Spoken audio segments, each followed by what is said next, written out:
Bismillahirrahmanirrahim. Alhamdulillahilladzi amarana bil amri bil ma'rufi wan nahyi 'anil munkar. Asyhadu an la ilaha illallah wahdahu la syarika lahu khaliqul khairi wasyarr. Wa asyhadu anna sayyidana Muhammadan 'abduhu wa rasuluhu khairul bashar. Allahumma salli wa sallim wa barik ala sayyidina wa habibina Muhammadin an-nuril azhar wa ala alihi wa ashabihi wa zurriyatihi wa atba'ihi ila yaumil hasyar, amma ba'du. Yang kita hormati dan kita cintai para habaib dan para ulama, para muhibbin, hadirin, hadirat, rahimakumullah. Pertama-tama kita panjatkan puji dan syukur yang setinggi-tingginya kehadirat Allah Subhanahu wa ta'ala yang memberikan taufik dan hidayah serta inayah kepada kita sehingga kita pada malam ini dapat kembali berkumpul bersama-sama di majlis yang penuh dengan berkah ini. Salawat dan salam kita haturkan kepada junjungan kita Nabi besar Muhammad sallallahu alaihi wasallam dan kepada seluruh keluarga, para sahabat, zuriat dan pengikut beliau sampai hari akhir nanti. Para muhibbin rahimakumullah, Al-Hadithur Rabi' wa Thalasun, hadis yang ke-34 dari 40 hadis. An Abi Sa'id Al-Khudri radhiyallahu ta'ala anhu qala, sami'tu Rasulullah sallallahu alaihi wasallam yaqul, man ra'a minkum munkara falyughayyirhu biyadihi fa illam yastati' fa bilisanihi fa illam yastati' fa biqalbihi wa dzalika adhaful iman. Rawahu Muslim. Dari Abi Sa'id Al-Khudri radhiyallahu anhu, beliau berkata, aku mendengar Rasulullah sallallahu alaihi wasallam bersabda, barang siapa yang melihat daripada kalian munkaran akan sesuatu yang ditentang oleh syariat, maka hendaklah dia merubah sesuatu itu dengan tangannya. Jika dia tidak mampu, maka rubahlah dengan lisannya. Maka jika tidak mampu dengan lisan, maka dengan hatinya. Yang demikian itu dengan hati merupakan paling lemah keimanan seseorang. Hadis riwayat Muslim. Para muhibbin rahimakumullah, di dalam hadis ini Rasulullah sallallahu alaihi wasallam menjelaskan barang siapa yang melihat, barang siapa yang melihat daripada kalian akan sesuatu yang ditentang, diingkari oleh syara, oleh agama, maka hendaklah dia merubahnya. Nah, pengertian melihat itu bisa melihat dengan mata, bahwa sesuatu itu jelas-jelas munkar, jelas-jelas ditentang oleh agama. Maka di saat dia melihat yang demikian itu, hendaklah dia bertindak.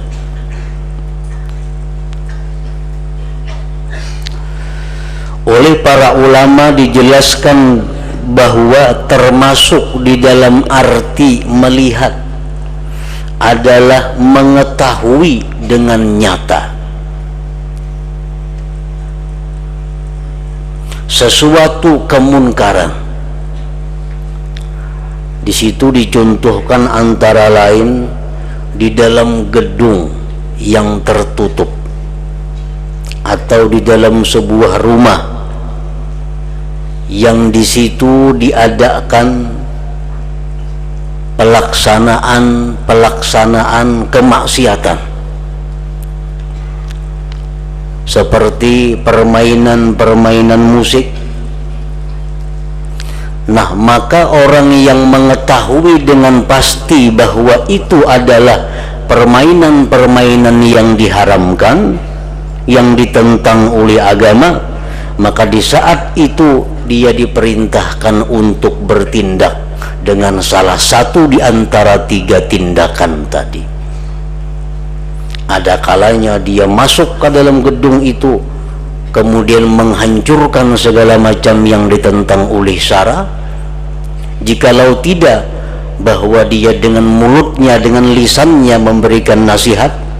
Jika tidak mampu, maka dia menjauhi tempat itu sambil dengan hati yang benci kepada yang munkar itu. Nah, para muhibbin rahimakumullah,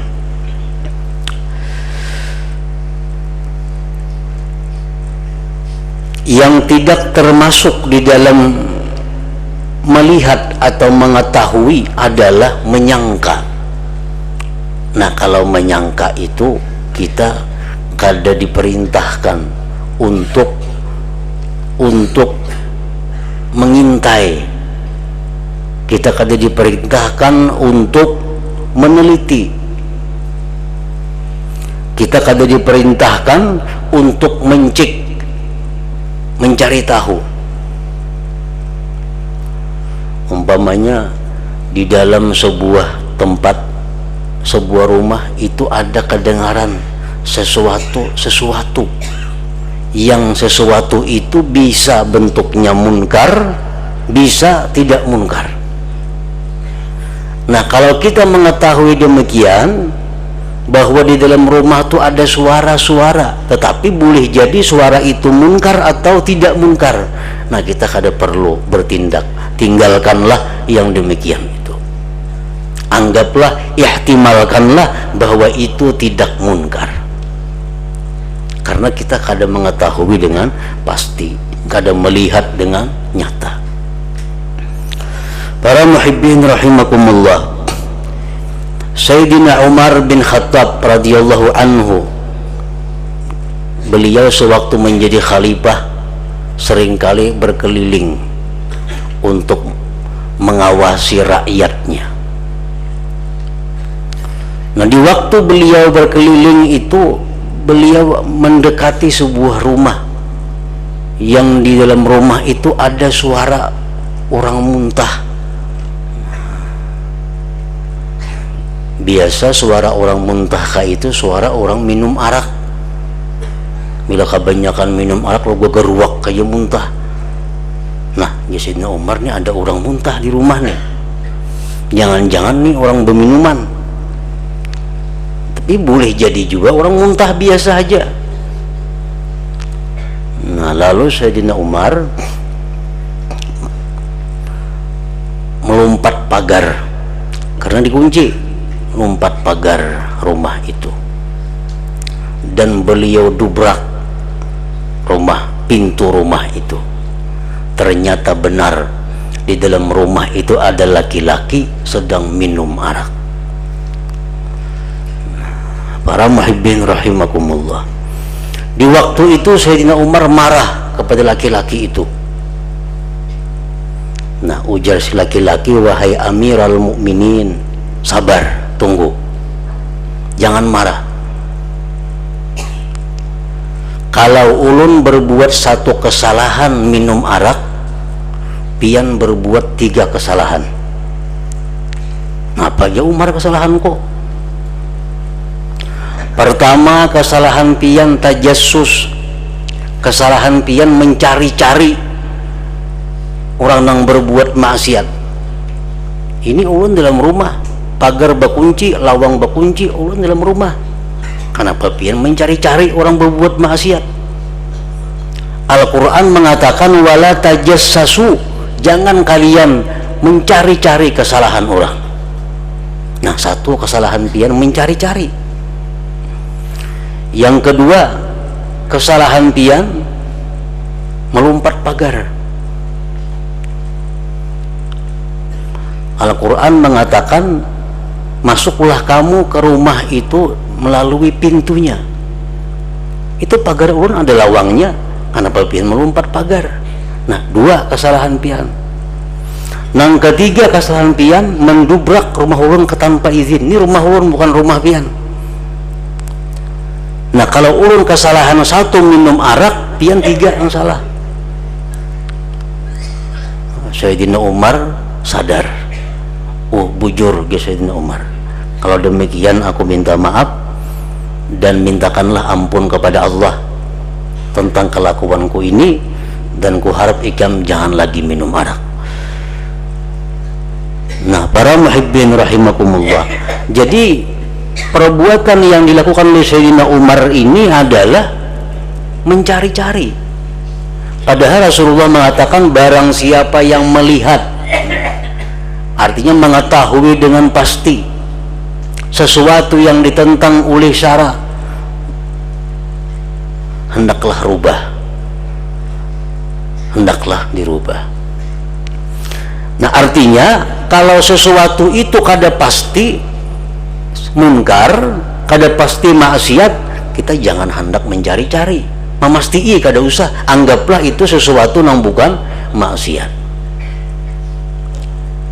Kita ambil contoh umpamanya, seorang laki-laki memakai jam tangan kuning, utas kuning.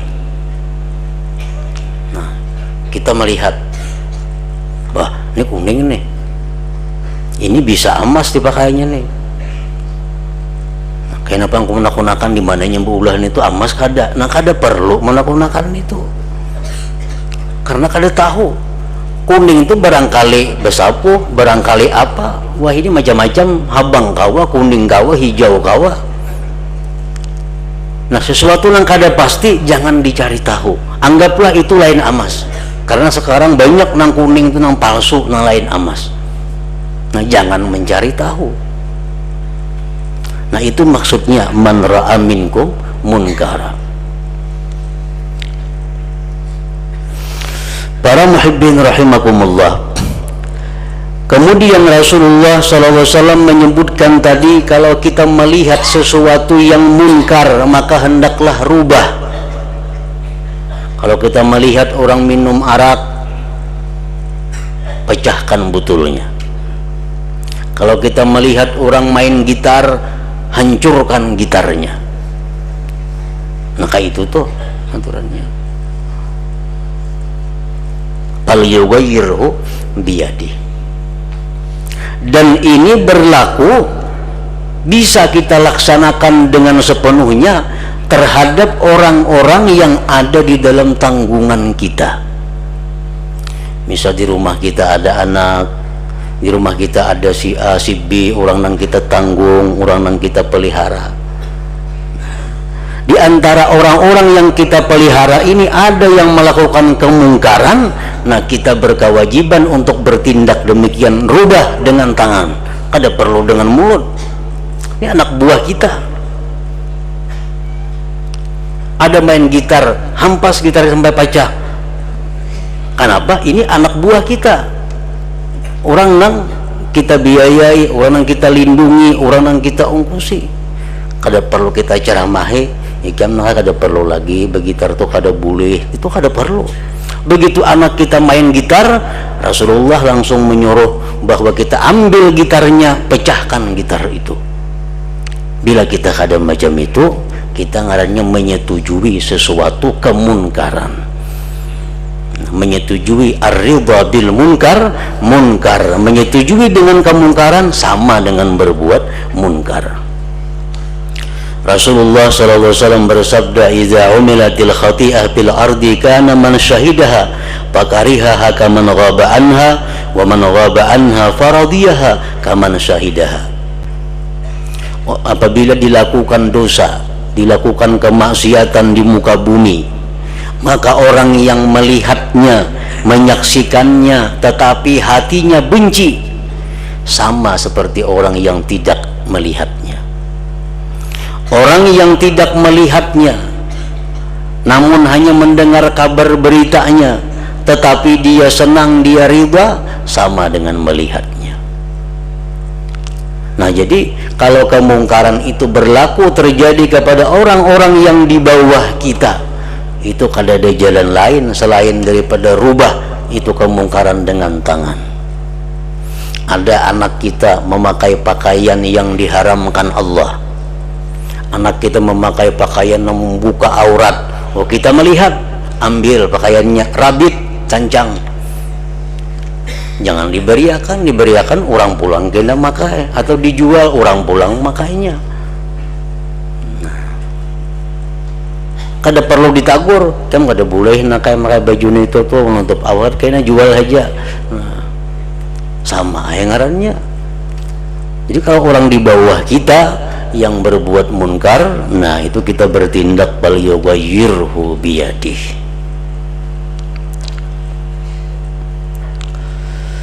Para muhibbin rahimakumullah. Nah, kalau untuk orang-orang yang sudah bukan tanggung jawab kita, jiran misalnya, apalagi untuk orang-orang yang di atas kita seperti pemerintahan umpamanya, nah kalau kita menegur langsung seperti tadi akan menimbulkan fitnah, akan menimbulkan munkar yang lebih besar, nah kada usah dilaksanakan. Maka ambillah dengan nasihat, dengan nasihat. Kalau nasihat ini pun juga kita tidak mampu, maka tidak ada jalan lain selain mengingkari dengan hati, tidak menyetujui dengan hati. Para muhibbin rahimakumullah, Imam Ghazali menyebutkan di dalam kitab Ihya berbagai macam kemunkaran yang terjadi, baik di dalam masjid. Di dalam masjid ini banyak kemunkaran. Apa kemunkaran yang terjadi di dalam masjid? Beliau mencontohkan isa'atus salah, jahatnya sembahyang. Kita melihat ada orang sembahyang nang rokoknya kada biris, ada tumak ninahnya kada pas. Kita melihat ada orang sembahyang di masjid itu nang sujudnya batisnya belipat. Nah, untung orang itu sembahyang, kita berkewajiban untuk memberikan inya pengertian. Wajib kita, karena kita melihat. Nah, itu biasa munkar yang ada di masjid. Jadi kalau hendak selamat masuk masjid, jangan menjangangi orang. Orang sembahyang jangan dilihati, orang baca Quran jangan dilihati, mumpun seorang aja urus. Bila kita huling yang jangangi orang, kan kalihat ada yang batisnya belipat waktu sujud. Imbas sembahyang kita mau kada mau kita mesti memandiri orang itu. Bila kada kayak itu kita boleh membawa dosa meninggalkan amar ma'ruf nahi munkar.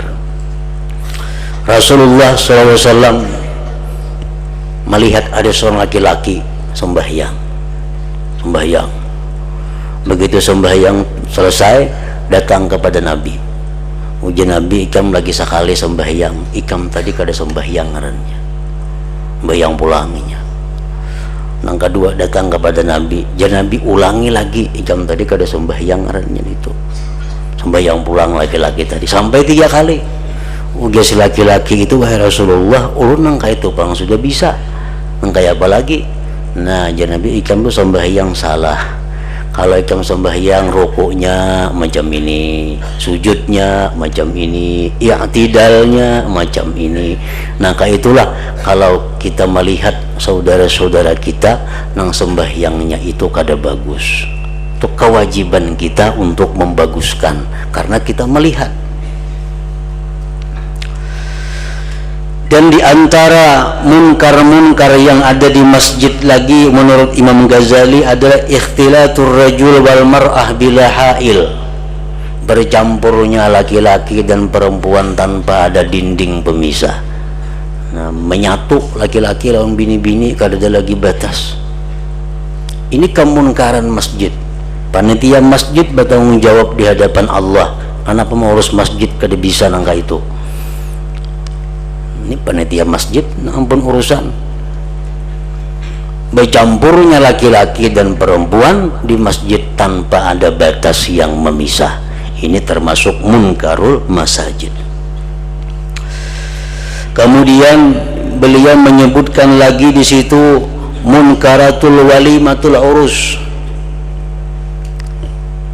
munkarud diyafah, kemunkaran yang terjadi di dalam jamuan makan. Artinya kemunkaran yang terjadi waktu acara-acara baruhan bepengantinan. Ini sangat banyak kemunkaran. Nah, oleh karena itu para ulama telah menyatakan bahwa menghadiri orang bepengantinan sekarang ini hukumnya kada napa-napa lagi. Dahulu wajib hukumnya. Kalau orang pengantin besaruan pengantinan di rumah wajib menolaki. Kalau wahini bisa haram menolaki. Bisa haram kita menolaki itu. Kenapa sebabnya? Karena banyaknya kemunkaran yang terjadi di dalam walimatul urus itu, acara pengantinan itu. Apa yang haramnya? Antara lain ikhtilatur rajul wal mar'ah bila hail, bercampur aduk bini-bini dan laki-laki. Kata dipisah, ini bini-bini sini berdinding, laki-laki sini berdinding. Nah, itu mestinya agama kita mengajarkan supaya bepengantinan itu berberkah. Nah, nang kawin nikina baik, melahirkan anak-anak nang saleh. Ini nampak kawin bakaruki biduan, anaknya kena kakak itu bang juga jadinya. Itu munkar. Kita ke pengantin itu supan ke pengantin apa? Nah, begitu-gitan para pengantinan itu orang bakaruki pakaian mengingat mana batasnya. Jadi supan ke orang pengantin.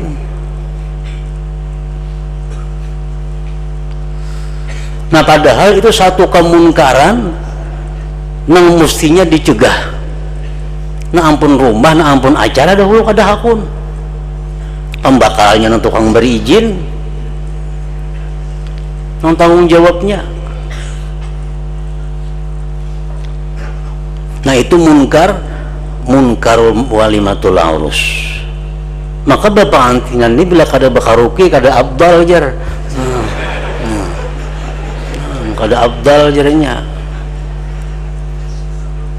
Akun orang kampung betul turuk badaan nama pengantinan ini pas-pasan duitnya orang kampung betul turuk supaya ada nih itu.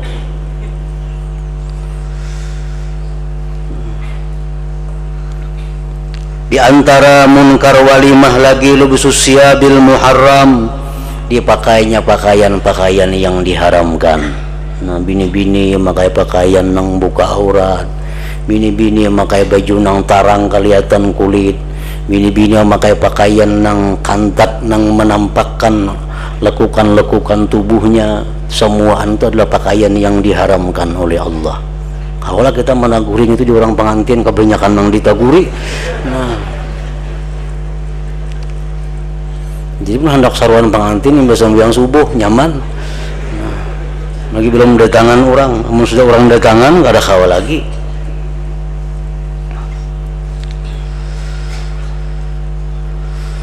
Para muhibbin rahimakumullah, apabila kita membiarkan hal-hal seperti ini, kita ada peduli sudah nang kayak apakah. Nah, Rasulullah sallallahu alaihi wasallam menyatakan ayyuhan nas muru bil ma'ruf wanhaw 'anil munkar qabla an tad'u Allah fala yustajabu lakum wa qabla an tastaghfirullah fala yughfaru lakum. Ujar Nabi kita, wahai manusia, laksanakanlah amar ma'ruf nahi munkar itu. Kalau kada, ujar Nabi kita, ikam berdoa kada dikabulkan Tuhan lagi. Makanya kada pengabulan lagi doa kita nih. Kenapa? Kebanyakan melihat nang munkar, katuju lawan nang munkar, walaupun kita kadang menggawi nang munkar. Jadi ujar Nabi kita, sebelum ikam berdoa kada kabul lagi, ikam beristighfar kada didengar Tuhan lagi istighfarnya. Akibat apa? Akibat meninggalkan amar ma'ruf nahi munkar ini. Dalam hadis lain Rasulullah sallallahu alaihi wasallam menyatakan, ayyuhan nas muru bil innallaha la yu'adzibu bi amalil khassa hatta yarawul munkar baina dhahranayhim wa hum qadirun ala ay yunkiruhu fala yunkiruhu fa idza fa'alu dzalik azzaballahu al-'ammah wal khassah. Sesungguhnya Allah tidak mengazab, Allah tidak akan menurunkan bencana dengan perbuatan orang per orang. Misalnya di kampung tuh orang nukar arak bawa ke rumah, kena malam minum di rumah bersembunyian.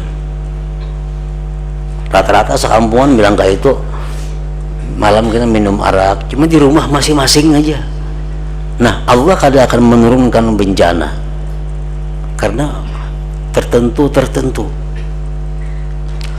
sehingga mereka itu melihat yang mungkar di tengah-tengah mereka dan mereka mampu untuk mengingkarinya tetapi tidak mengingkarinya. Bila mereka melakukan demikian, maka Allah akan mengazab secara umum, baik yang umum atau yang melakukannya. Di kampung kita melakukan maksiat, padahal di kampung tuh orangnya 500 umpamanya penduduknya, nang hendak maksiatnya paling-paling 200 300 nang kada hendak cuma berdiam, kada ada tindakan. Cakanya 300 ni beruntak kada katuju kada jadinya, tapi beranai nang 300 orang ini nah beranai, nah masuk pembakalnya beranai juga. Beranai juga, akhirnya berdirilah munkar, maksiat macam-macam. Nah, disinilah Allah menurunkan bala, disinilah Allah memberikan azab, disinilah Allah akan menurunkan bencana. Mampu merubah yang munkar tapi kada melaksanakan. Para muhibbin rahimakumullah, kalau kita tidak mampu dengan tangan langsung, maka dengan nasihat. Jika nasihat kita pun tidak mampu karena tidak ada ilmu umpamanya, maka tidak ada lain selain dengan hati tidak menyetujui yang demikian itu. Hati membenci dengan demikian itu. Nah, kita ini bermotor umpamanya, bermotor di pinggir jalan ada orang bakaroke ini tuh bahas pengantinan. Nah, sekadak hari ini kita kada katuju lawan kejadian itu, hanya selamat. Bila kita cangang nah sampai habis katuju ngarannya itu. Tuh katuju ngarannya. Jangan turun sama sekali, 4 di situ orang sama aja juga pada turun. Nah, jadi sekurang-kurangnya itu kadang menyetujui, kadang menghiraukan dengan kemaksiatan itu.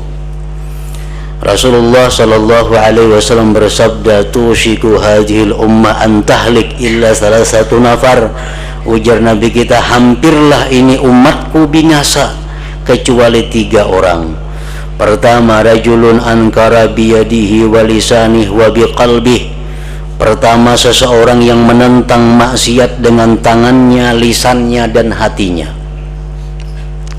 Fa in jabuna biyadihi, jikalau dia takut dengan tangannya, fa bilisanihi wa qalbi, maka dengan lisan dan hatinya. Fa in jabuna bilisanihi wa biyadihi, maka jika dia takut dengan lisan dan tangannya, fa biqalbi, dengan hatinya. Nah, umum kita tuh kada katuju, maulah kita cangang menyirat saja kada hendak orang kada katuju itu. Amun cangang tu katuju artinya. Fa in jabuna bi lisanihi wa bi yadihi fa bi qalbihi, maka dengan demikian dia selamat. Nah kalau kada selamat kita. Itu pun nang kita kada suka dengan hati saja, adhaful iman, ujar Nabi kita, itu paling rendah iman seseorang. Nah kemudian dalam hadis lain Rasulullah menyatakan walaisa wara'a dzalik minal iman habbatu khardal, tidak ada lagi di belakang itu daripada iman walaupun sebiji sesawi. Lawan tangan kada merubah, lawan nasihat kada, hati kada juga, hati kada juga katuju, maka berarti orang itu tidak ada iman lagi walaupun sebiji sesawi, ujar Nabi kita. Walaisa wara'a dzalik minal iman habbatu khardal. Nah, hadis riwayat Muslim. Jadi tugas kita yang pertama adalah menegakkan amar ma'ruf nahi munkar ini yang utama sekali dalam keluarga kita dahulu. Siapa orang-orang yang kita tanggung, siapa orang-orang yang kita urus, itu dahulu yang kita tegakkan amar ma'ruf nahi munkar ini dengan sesuai apa yang disabdakan Rasul tadi, dengan tangan, dengan lisan.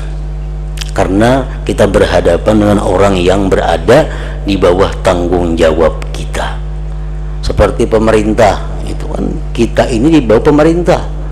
Kalau kita berbuat kemunkaran, pemerintah berhak saja menghancurkan kemungkaran itu karena kita berada di bawah tanggung jawab pemerintah.